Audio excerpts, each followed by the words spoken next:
Meet the tomorrow today.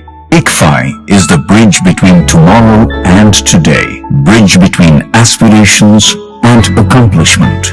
Bridge between I wish to I can. I will remove the gap.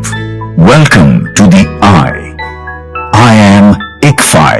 Belief called I can fly above imagination. Commerce కోర్సులకు care of address Srinetha number 1 for CA and CMA. Commerce రంగంలో 20 సంవత్సరాలకు పైగా విశిష్టతతో కూడిన విద్యను అందిస్తూ junior inter లో B Dheeraj 493, senior inter లో టి వరలక్ష్మి 980 మార్కులతో పాటు CA అండ్ CMA ఫౌండేషన్ కోర్సుల్లో ఆల్ ఇండియా 1, 4, 8, 9, 26, 42, 50 వంటి టాప్ ర్యాంకులతో పాటు అత్యధిక పాస్ పర్సంటేజ్ సాధిస్తూ దక్షిణ భారతదేశంలోనే అగ్రగామిగా నిలుస్తున్న విద్యా సంస్థ శ్రీనేథ. అనుభవజ్ఞులైన అధ్యాపక బృందంచే విద్యాబోధన, బాల బాలికలకు వేరువేరు హాస్టల్ వసతి కలదు. వ్యక్తిగత శ్రద్ధతో పరిమిత సంఖ్యలో విద్యాబోధన. Inter, MEC, CEC, CA and CMA foundation కోర్సులకు అడ్మిషన్లు జరుగుచున్నవి. వివరాలకై సంప్రదించండి. Guntur cell 9248746001, Vijayawada cell 9248920266.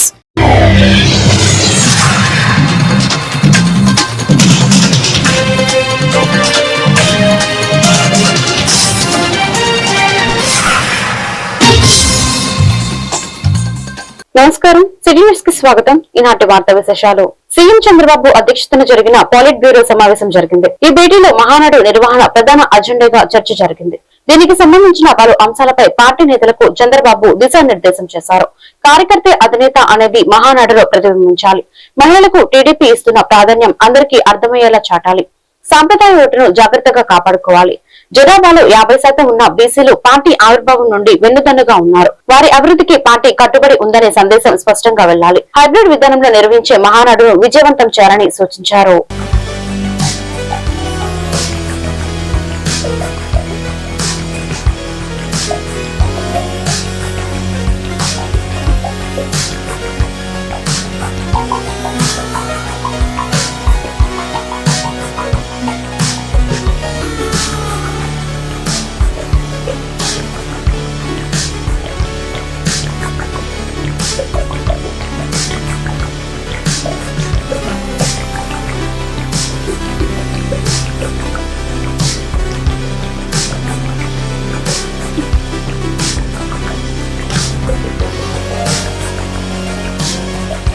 చంద్రబాబు ముఖ్యమంత్రిగా ఉండటం ఆంధ్రప్రదేశ్ చేసుకున్న దురదృష్టమని వైఎస్ఆర్సీపీ అధినేత వైఎస్ జగన్మోహన్ రెడ్డి ఆరోపించారు. ఏపీకి రాజధాని లేకుండా చేస్తున్నారని చెప్పారు. మావిది నుండి బాబుకి గుండె ఆగిపోయేలా ఉంది. చంద్రబాబు నిర్ణయాలతో భవిష్యత్తులో కూడా రాజధాని లేకుండా చేస్తున్నారని వైఎస్ జగన్ మండిపడ్డారు.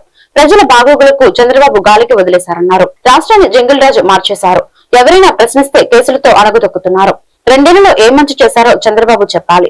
ఈ 2 ఏళ్లలో బాబు ప్రోగ్రెస్ ఒక్కటే. చంద్రబాబు షూరిటీ, మోసం గ్యారంటీ. రాష్ట్రంలో విచ్చలవిడిగా అవినీతి, దోపిడీ జరుగుతోంది. చంద్రబాబు మాత్రం డైవర్షన్ పాలిటిక్స్ చేస్తున్నారు. తప్పులను ప్రశ్నిస్తే ఆయనకు బీపీ పెరిగిపోతుందని జగన్ వ్యాఖ్యానించారు. తమ బ్రతుకు బండిని నడపడానికి అష్ట కష్టాలు పడతా ఉన్న పరిస్థితుల మధ్య ప్రజల బాగోగులను గాలికి వదిలేసి తామిచ్చిన హామీలను వెన్నుపోటు పొడిచి రాష్ట్రంలో ఎక్కడ చూసినా కూడా దారుణమైన అవినీతి, దోపిడీ, మాఫియా సామ్రాజ్యాన్ని నడుపుతూ ప్రశ్నించే గొంతు ఎక్కడైనా ప్రశ్నిస్తే దాన్ని పాశవికంగా అనగదొక్కుతూ రాష్ట్రాన్ని ఒక జంగల్ రాజ్గా మార్చిన పరిస్థితుల మధ్య ప్రజల గొంతు వినిపించడానికి ఈరోజు ఈ ప్రెస్ మీట్.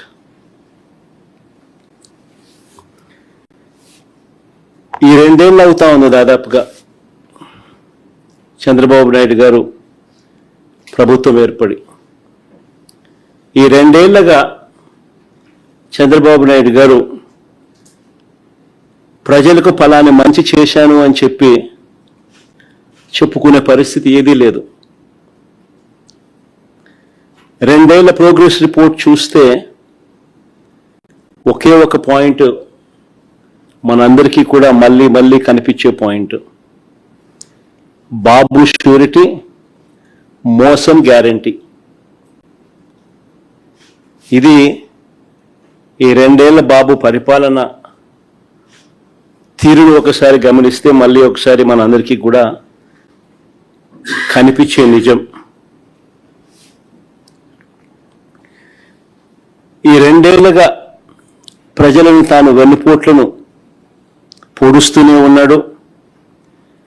రాష్ట్రంలో విచ్చలవిడిగా అవినీతి దోపిడీ జరుగుతూనే ఉంది.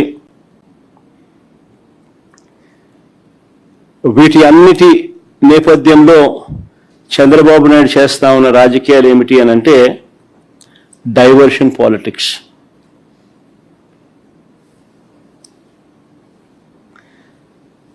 ఏ విషయంలోనైనా కూడా ఎవరైనా గట్టిగా తనను ప్రశ్నించే అంశం ఏదైనా బయటకు వస్తే వెంటనే ఆ టాపిక్ డైవర్ట్ చేసేందుకు వైఎస్ఆర్ కాంగ్రెస్ పార్టీ మీద, నా మీద ఇలా ఒక అడ్డగోలుగా ఆరోపణలు చేయడం, టాపిక్ను డైవర్ట్ చేయడం, ఇది మనం అంతా కూడా ఈ 2 ఏళ్లుగా జరుగుతూ ఉన్న స్క్రిప్టు, స్క్రీన్ ప్లే సినిమా చూస్తూనే ఉన్నాం. ఎమ్మెల్యే గల్లా మాధవి ప్రత్యేక చొరవతో ప్రభుత్వ పాఠశాల విద్యార్థులకు జీవితంలో మరుపురాని అనుభవం దక్కింది. 10వ తరగతి ఫలితాల్లో అత్యధిక మార్కులు సాధించిన ప్రభుత్వ పాఠశాల విద్యార్థులను విమానంలో ఢిల్లీ విజ్ఞాన విహారయాత్రకు తీసుకెళ్లారు. ఇందులో భాగంగా కేంద్ర మంత్రి పెమ్మసాని చంద్రశేఖర్ ని మర్యాద పూర్వకంగా కలుసుకున్నారు. ఈ సందర్భంగా పెమ్మసాని విద్యార్థులను ఆప్యాయంగా పలకరించి 10వ తరగతిలో అత్యుత్తమ ఫలితాలు సాధించినందుకు ప్రత్యేకంగా అభినందించారు. ప్రభుత్వ పాఠశాలలో చదువుతున్న విద్యార్థులు కష్టపడి చదివితే ఉన్నత శిఖరాలను చేరుకోవచ్చని తెలిపారు. విద్యార్థుల భవిష్యత్తు లక్ష్యాలు, ఉన్నత చదువులపై వారి అభిరుచులను అడిగి తెలుసుకుంటూ వారితో ఆత్మీయంగా ముచ్చటించారు.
Good, yeah, nice, great.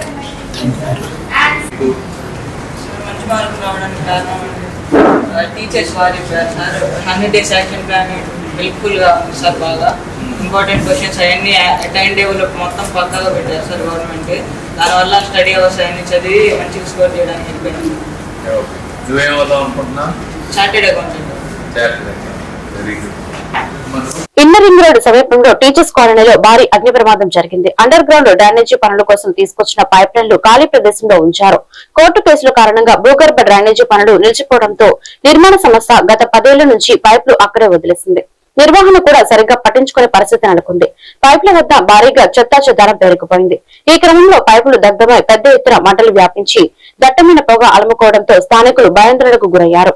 అగ్నిమాపక సిబ్బంది, పోలీసులు ఘటనా స్థలానికి చేరుకుని మంటలను అదుపులోకి తీసుకొచ్చారు.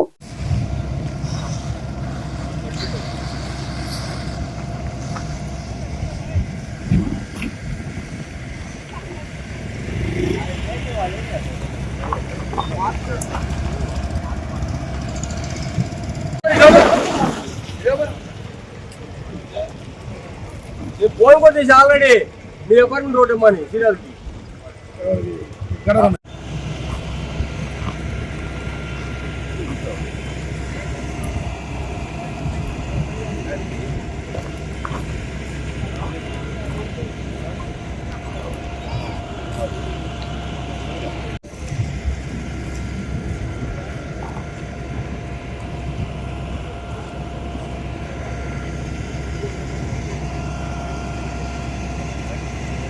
యాజమాన్య సంతకంతో సంబంధం లేకుండా కౌలు రైతులకు గుర్తింపు కార్డులు ఇవ్వాలని ఆంధ్రప్రదేశ్ కౌలు రైతు సంఘం డిమాండ్ చేసింది. ఈ మేరకు కౌలు రైతు సంఘం రాష్ట్ర కార్యదర్శి మాగంటి హరిబాబు, జిల్లా ఉపాధ్యక్షులు బాసం రామారావు బ్రాడీపేట సిపిఎం కార్యాలయంలో మీడియాతో మాట్లాడారు. జిల్లాలో 70% మంది కౌలు రైతులు వ్యవసాయ భూములను సాగు చేస్తున్నారని చెప్పారు. అయితే కౌలు రైతులకు ప్రభుత్వం నుండి ఎలాంటి సాయం అందలేదని అన్నారు. అన్నదాత సుఖీభవ పథకాన్ని కౌలు రైతులకు కూడా వర్తింపచేయాలన్నారు. రైతులు పండించిన పంటలు సకాలంలో కొనుగోలు చేసి మద్దతు ధర ఇవ్వాలని కోరారు. ఈ సమావేశంలో కౌలు రైతు సంఘం నాయకులు రామకృష్ణ, శ్రీనివాసరావు, రామారావు పాల్గొన్నారు.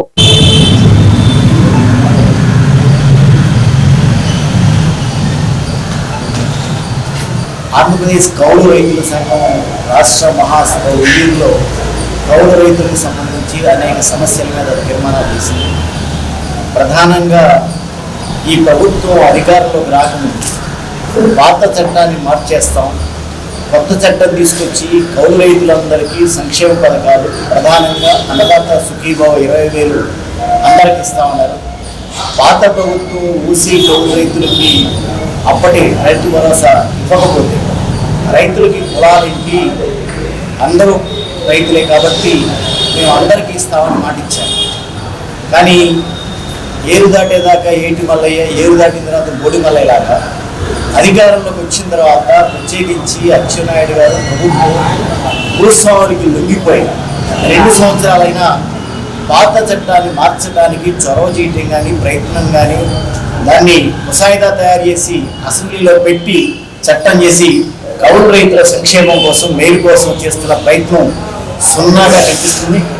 ఒక విధంగా చెప్పాలంటే ఈ ప్రభుత్వం భూస్వాములకి, భూ యజమానులకి పూర్తిగా లొంగిపోయి రాష్ట్రంలో కానీ సాగు భూములు 70% కౌలు రైతులు సాగు చేస్తున్నారు. 70%. కానీ 70% సాగు చేస్తున్నటువంటి కౌలు రైతులకి అంత రుణాలు ఇవ్వట్లేదు. అదేవిధంగా ఏదైనా తుఫాను వచ్చినా, వరదలు వచ్చినా నష్టపరిహారాలు ఇవ్వట్లేదు.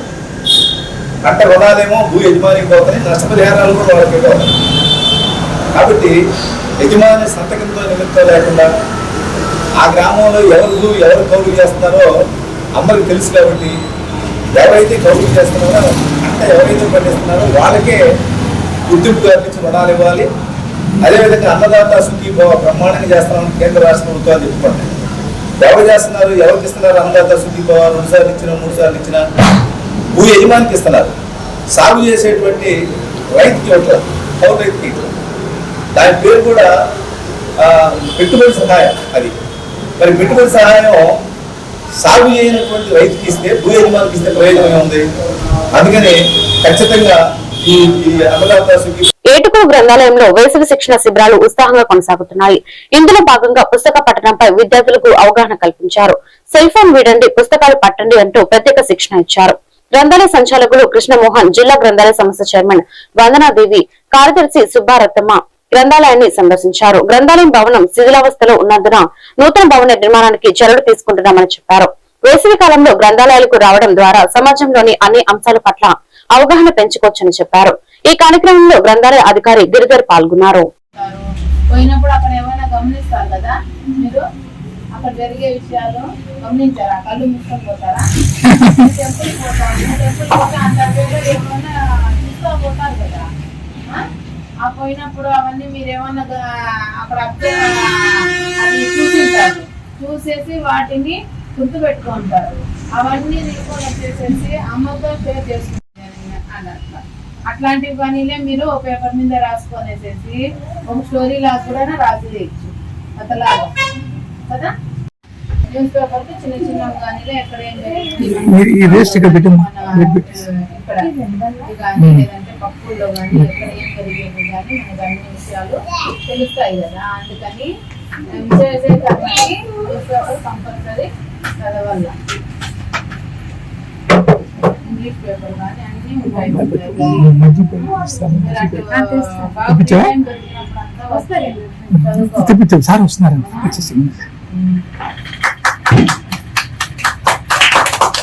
దుగ్గిరాల గ్రంథాలయం పక్కన గ్రామానికి చెందిన ప్రవాస భారతీయులు జంపాల సుబ్బారావు కుటుంబ సభ్యులచే నిర్మితమైన ఆశ్రమ భవనం వద్ద అంతిమయాత్ర రథం శీతల శవపేటికలు కరపత్రాలను బుధవారం సాయంత్రం ఆవిష్కరించారు. ఈ కార్యక్రమంలో దోస్తు గౌరవ అధ్యక్షులు నన్నపనేని నాగేశ్వరరావు, అధ్యక్షులు మిక్కిలినేని గాంధీ, కోఆర్డినేటర్ గద్దె శ్రీనివాస్, పోతురాజు రంగమాంబ, జంపాల కుసుమకుమారి తదితరులు పాల్గొన్నారు.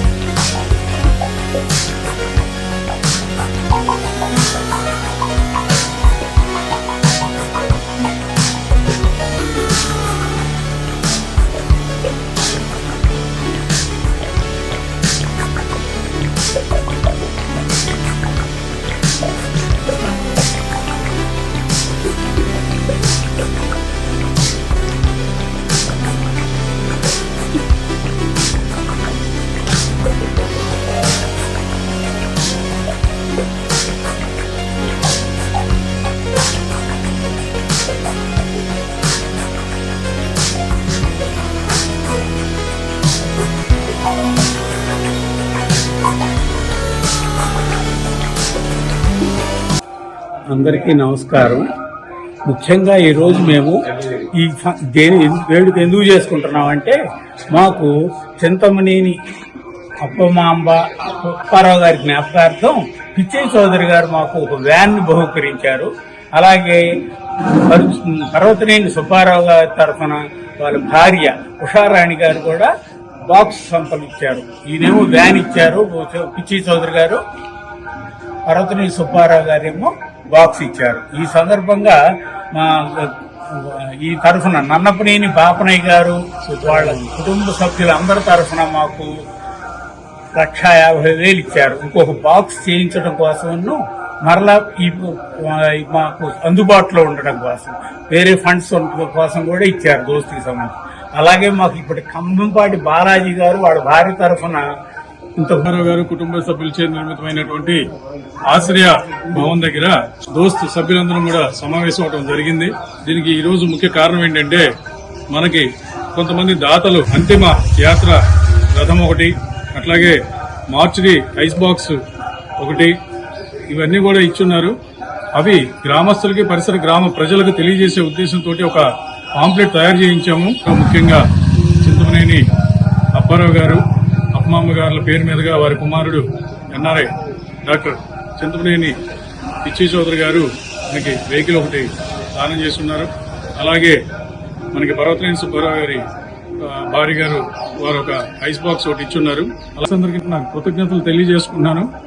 మా ఊరు దుగ్గిరాల గ్రామంలో మేము 14 సంవత్సరాల నాడు పెట్టిన దోస్తు అంటే దుగ్గిరాల వనం సేవా ట్రస్ట్ తరఫున చాలా సేవా కార్యక్రమాలు చేసాం. ఫస్ట్ మేము తీసుకుంది శ్మశానం, ఆ శ్మశానంలో డెవలప్మెంట్ తీసుకొని చేసుకొచ్చాం. అట్లానే అంతా చేస్తే అక్కడ మరి 2 మార్చురీ బాక్సులు, మోటారు ఇవన్నీ కూడా దొంగలు కాజేశారు. శ్మశానంలో కూడా కాజేస్తున్నారు, ఆఖరి కరెంటు పోర్టులతో కూడా కాజేశారు. చాలా శోచనీయం. తెలిసిన వాళ్ళు ఎవడన్నా ఉంటే వాళ్ళని పట్టుకొని మాకు అప్పచెప్తే, మాకంటే పోలీసులకు అప్పచెప్పాలి, రెండోసారి ఎక్కడ చేయకుండా ఉంటారు. మరి ఇప్పుడు మేము దాదాపు 85,000 90,000 రూపాయలు పెట్టాం మార్చురీ బాక్స్ అంటే మరి ఎంత లాస్ అవుతుందో చూడాలి. ఏదైనా చేసే సేవా కార్యక్రమాలకి మా ఊరి ప్రజలందరూ కూడా తోడ్పడుతున్నారు. అట్లానే మరి మా అన్నయ్య గారి పిల్లలు, మా అక్కయ్య గారి పిల్లలు వీళ్ళందరూ. తెనాలి మండలం అంగలకుదురు గ్రామంలోని ఎన్టీఆర్ విగ్రహం వెనుక ప్రాంతంలో జరిగిన అగ్ని ప్రమాదంలో 2 పూరీలు దగ్ధమై 4 కుటుంబాలు నిరాశ్రులయ్యారు. అగ్ని ప్రమాదం కారణంగా కట్టుబట్టలతో మిగిలిన కుటుంబాలను మంత్రి నాదెండ్ల మనోహర్ గురువారం పరామర్శించారు. ఘటనా స్థలానికి వెళ్లి ప్రమాదం జరిగిన తీరును పరిశీలించి అధికారులతో మాట్లాడారు. బాధితులకు ధైర్యం చెప్పి ఓదార్చారు. ప్రభుత్వ సాయంతో పాటు దాతల సహకారంతో 4 కుటుంబాలకు నగదు, బియ్యం, నిత్యావసర సరుకులు, వంట సామాగ్రి, దుస్తులు, గ్యాస్ సిలిండర్లు అందజేశారు. బాధితులకు సాయం చేసేందుకు ముందుకు వచ్చిన Veerapalli Murali, Kanagala Nagabhushanam, Gollapudi Sagiri, red cross society సభ్యులను మంత్రి నాదెండ్ల మనోహర్ అభినందించారు.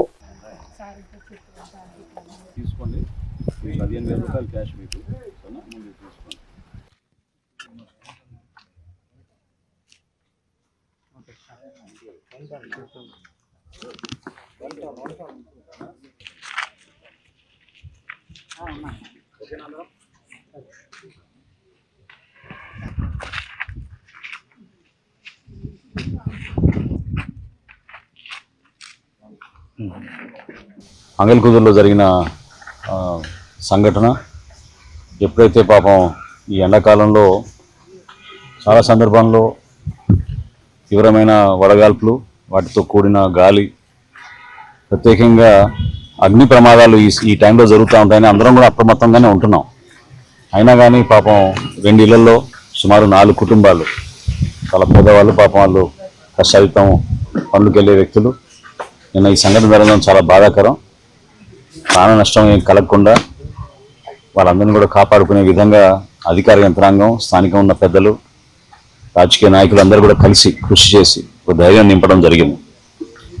ఈ 4 కుటుంబాల్లో కూడా చదువుకునే పిల్లలు ఇంటర్మీడియట్, 10th చదువుకుంటున్నారు. వాళ్ళకి తప్పకుండా రాబోయే రోజుల్లో ప్రభుత్వం నుంచి మేము ఆదుకునే విధంగా వాళ్ళకి ఎక్కడా ధైర్యపడకుండా ఉండడానికి కోసం ముందుగా వాళ్ళకి ఒక ధైర్యం నింపాం. ఆ కుటుంబాల్లో జరిగిన ఆస్తి నష్టం, కొంతమంది కాగితాలు పోయినాయి, కొంతమందికి బంగారం పోయింది, ఆర్థికంగా కూడా పాపాలు చితిపోయారు. సో వాళ్ళని ఏదో విధంగా ఆదుకోవాలని పెద్ద మనసుతోటి మనకి దాతలుగా ఈరోజు స్థానికంగా ఉన్న మన నాయకత్వం, అదేవిధంగా ఇండియన్ రెడ్ క్రాస్ సొసైటీ నుంచి వాళ్ళు కూడా ముందుకొచ్చి అందించారు.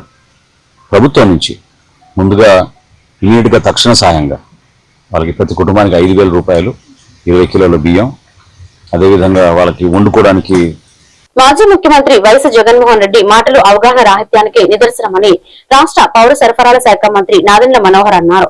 జగన్ సుదీర్ఘ మీడియా సమావేశంలో కూటమి ప్రభుత్వంపై చేసిన విమర్శలు హాస్యాస్పదంగా ఉన్నాయన్నారు. తెనాలిలో గురువారం ఏర్పాటు చేసిన మీడియా సమావేశంలో మంత్రి నాదెండ్ల మనోహర్ మాట్లాడారు. కూటమి ప్రభుత్వం అధికారంలోకి వచ్చిన తర్వాత సూపర్ 6 లో భాగంగా దీపం పథకాన్ని దళారీ వ్యవస్థ లేకుండా ఎంతో పారదర్శకంగా లబ్ధిదారులకు అందిస్తున్నామని తెలిపారు.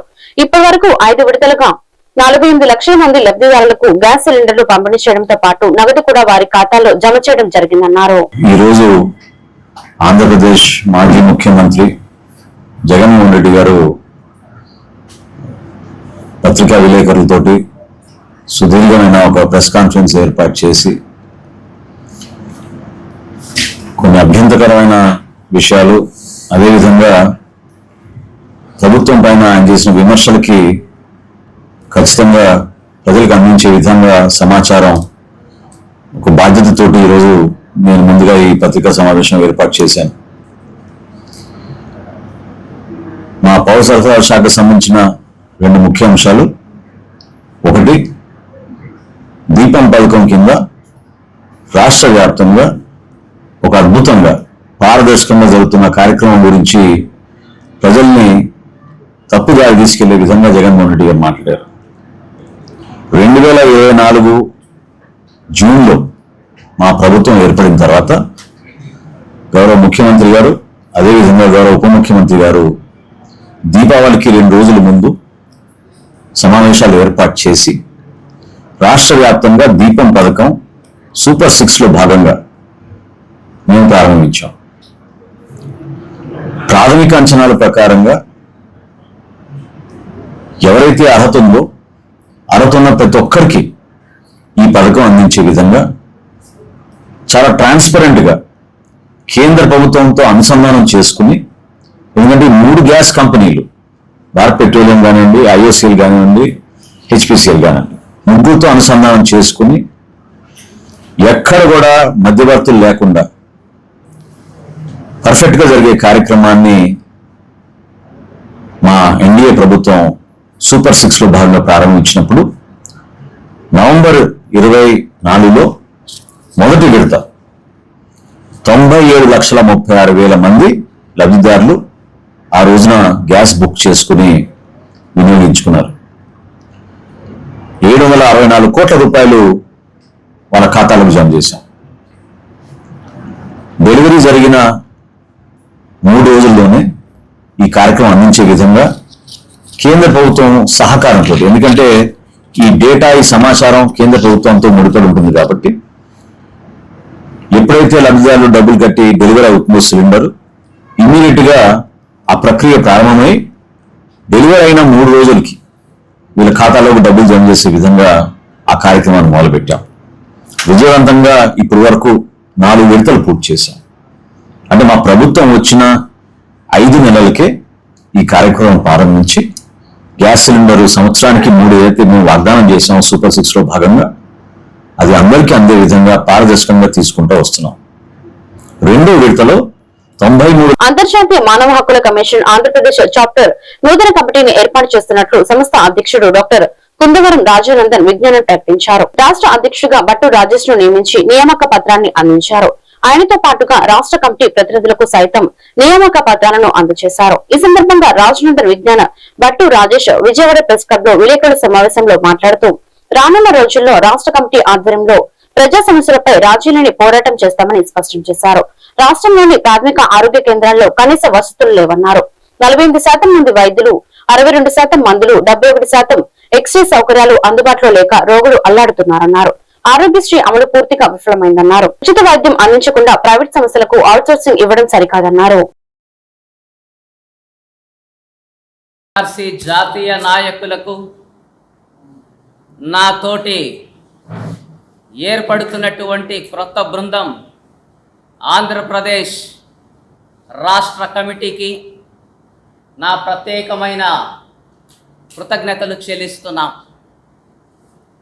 International human rights commission, IHRC Geneva, consultative status with United nations economic and social council and also affiliated with United Nations Office of the High Commission of Human Rights, ఐక్యరాజ్య సమితి మండలి గుర్తింపు పొందిన ఏకైక సంస్థ ఈ యొక్క అంతర్జాతీయ మానవ హక్కుల commission. Today specially new Andhra Pradesh chapter formed under the leadership of Dr. Kundavaram Rajanandan Vignan, National President and International Ambassador. The International Human Rights Commission Geneva has constituted a new chapter of Andhra Pradesh under the leadership of I, Dr. K. Rajanandan Vignan, as a National President and International Ambassador. The state chapter has been formed with the objectives of strengthening human rights advocacy and promoting social justice. Good morning one and all. నా పేరు Battu Rajesh. Special thanks to national president and international ambassador doctor K Rajanandan Vignan and IHRC Geneva committee members and international IHRC committee members, Dr. Wils Johnson, Honorable President IHRC from Netherlands, Dr. Saiful I. Dildar, International of Secretary General, Bangladesh, Mr. Palash Barwa, Secretary General of Office, Sutherland. IHRC Geneva, it was established in Geneva, Switzerland, 24th December 2003. Consultative status with the United Nations Economic and Social Council, affiliated with the United Nations Office of the High Commission of Human Rights. Krishna జిల్లా గుడివాడలో శ్రీ కళ్యాణ వెంకటేశ్వర స్వామి దేవస్థానంలో భక్తులు సమర్పించిన ₹1 కోటి బంగారు కిరీటం మాయమైన వ్యవహారం కలకలం రేపుతోంది. దేవాదాయ శాఖ ఏసీ లలిత హుటాహుటిన ఆలయానికి చేరుకుని విచారణ చేపట్టారు. అర్చకుడి నుంచి వివరాలను సేకరించారు. ట్రస్ట్ కార్యాలయం తాళం వేసి ఉండటంతో రికార్డులు పరిశీలించలేకపోయారు. ట్రస్ట్ లోని 31 మంది సభ్యులు అందుబాటులో లేవని ఫోన్లో చెప్పడంపై ఏసీ లలిత ఆగ్రహం వ్యక్తం చేశారు. దాత కుటుంబ సభ్యులతో మాట్లాడి పూర్తి వివరాలను సేకరించారు. అయితే ఈ ట్రస్ట్ దేవాదాయ శాఖ పరిధిలో లేకపోవడంతో బోర్డుపై నేరుగా చర్యలు తీసుకోలేమని ఆమె తెలిపారు. మరోవైపు కిరీటాన్ని 38 లక్షలకు తాకట్టు పెట్టుకున్న వ్యాపారి పరారీలో ఉన్నాడు. తన అకౌంట్ లోకి తాకట్టు డబ్బులు పంపితేనే ఊర్లోకి వస్తానని ట్రస్ట్ బోర్డుకు సమాచారం ఇచ్చినట్లు తెలిసింది. కమిటీ సభ్యుల తీరుపై భక్తులు తీవ్ర ఆగ్రహం వ్యక్తం చేస్తున్నారు.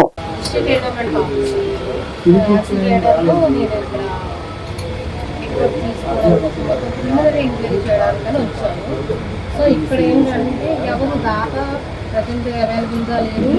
ప్లస్ ఇక్కడ అధ్యక్షుడు ఎవరైతే కోపడుకుంటున్నా గారు వాళ్ళు అంటే నేను వెరిఫై చేసుకుని మళ్ళీ వెంటనే మీకు ఇచ్చేస్తాను. వెరిఫికేషన్ కోసం మాకు సపోర్ట్ చేయండి కొంచెం. జస్ట్ ఇది ప్రిలిమినరీ ఎంక్వైరీ అండి. ప్రిలిమినరీ ఎంక్వైరీ చేసుకుని రిపోర్ట్ తయారు చేసుకుని వెళ్ళిపోతాను నేను. జస్ట్ మీ ఇన్స్టిట్యూషన్ ఏంటి, దానికి సంబంధించిన రికార్డ్స్ మొత్తం కావాలి నాకు. అది కొద్దిగా నాకు అందుబాటులో లేదు కదా, ఇవ్వలేదు కదా, చెప్పగలను. మీకు అందుబాటులో ఉన్నాయి కదా, నేను చెప్పగలను. అంటే రికార్డు కావాలండి నాకు. అంటే ఏదైనా పబ్లికేషన్ జరిగిందా లేదా? అందరూ ఉంటారు కదా, దీన్ని పొరపాటు ఏం జరిగినా వెంటనే దాన్ని తీసుకొచ్చి ఆ స్వామివారికి అలంకరించి ఆయన్ని తప్పు జరిగింది ఆయన క్షమించని వేడుకుని తప్పేమైనా జరిగితే వీళ్ళతో కూడా చెప్పిద్దాం అనేటువంటి ఆలోచనతో నేను రావడం జరిగింది. మరి ఇక్కడైతే అట్లాంటిది ఏం జరగట్లేదు. మరి దానికి సంబంధించి ఈరోజు మరి పాలక వర్గంలో ఉన్నటువంటి ఈ ముగ్గురిని కూడా నేను అడగడం జరిగింది. దీనికి ఏంటి, మీరు కూడా పాలక వర్గంలో ఉన్నారు, మీ బాధ్యత ఉంది. మీరేంటంటే మీరే మాట్లాడారు కదండి, ఆ బంగారం తాకట్టు పెట్టుకున్నటువంటి వ్యక్తి ఊళ్ళో లేడు, ఎల్లుండికి వస్తానంటున్నాడు. సో 48 గంటల టైంలో ఆయన రాగానే ఊళ్ళోకి ఆ డబ్బు కట్టేసి అది ఏదైతే చేసి ఆ కిరీటం తీసుకొచ్చి స్వామివారికి అలంకరిస్తాం, అది మాది హామీ అని చెప్తా ఉన్నారు. ఏమండి, ఓకే, ముగ్గురు పొన్నలూరు రాము గారు, నగేష్ గారు, మాటూరు రంగనాథ్ గారు, ఈ ముగ్గురు ఈ పాలక వర్గంలో ఉన్నటువంటి సభ్యులు. మాది స్వామివారికి అపరాధం జరిగిన మాట యథార్థం అన్నారు. రెండోది ఏంటంటే ఈ సంస్థకి ఒక మంచి క్రెడిబిలిటీ ఉంది ఇప్పుడు దాకా, ఆ క్రెడిబిలిటీ పోకూడదు.